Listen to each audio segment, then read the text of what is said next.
Hello, welcome back. This is Cash Monies. I'm just going to go over today the 529 plan. I got a question about this, if I can make this video. So I'm just going to explain what a 529 plan is. It's a tax-free growth for educational purposes for college. It's just a saving vehicle, either for your children or your grandchildren. And it pays for college, tuition, room and board, K-12 tuition, apprenticeship programs, and also student loan payments. The maximum donation is $15,000 per donor per year, and they have an aggregate contribution limit for 529 plans. It usually depends on the state, so once it reaches either $235,000 or $529,000, it's capped. Some states offer income tax deductions for contributions, but there's other states that do not. For example, Texas does not offer any income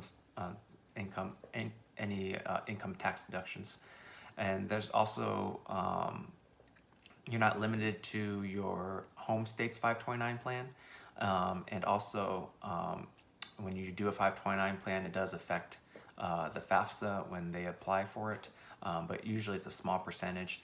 But if you're a grandparent and you're using it for your grandchildren, then it usually affects them more on their FAFSA. But I heard a trick is usually if you're a grandparent and you're going to use your FAFSA for your grandchildren, you wait until their third year of college, because so the FAFSA does some sort of 2-year look-back period, so that will help with their 2 years why they applied for FAFSA to get the most aid they can, and then the last 2 years you could help them a lot more with your 529 plan if you're a grandparent. And if the beneficiary does not go to college, there's some options.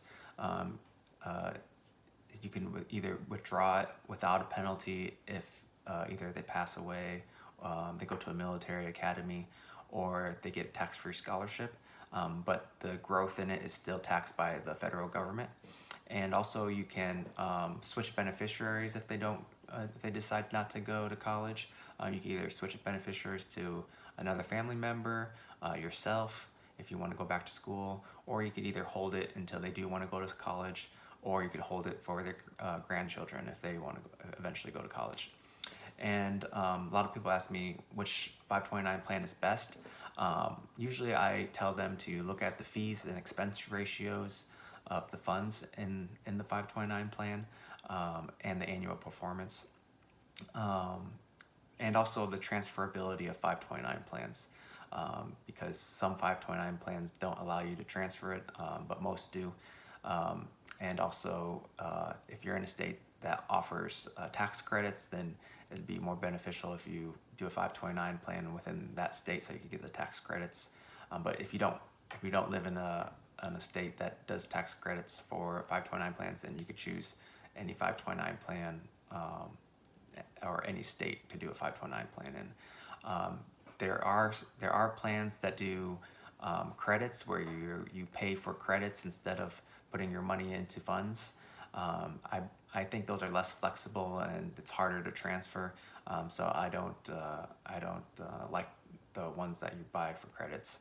And then to choose the 529 plan or look at the fees and expense ratios and the performance, you could always just use Google. You could use Morningstar, and they list the top 529 plans for the year, and it's usually based on fees, performance, and that such. So this is just a short overview of 529 plans. If you have any questions, just leave them in the comments below, and it's great talking to you guys. You have a great day. Let's make some money.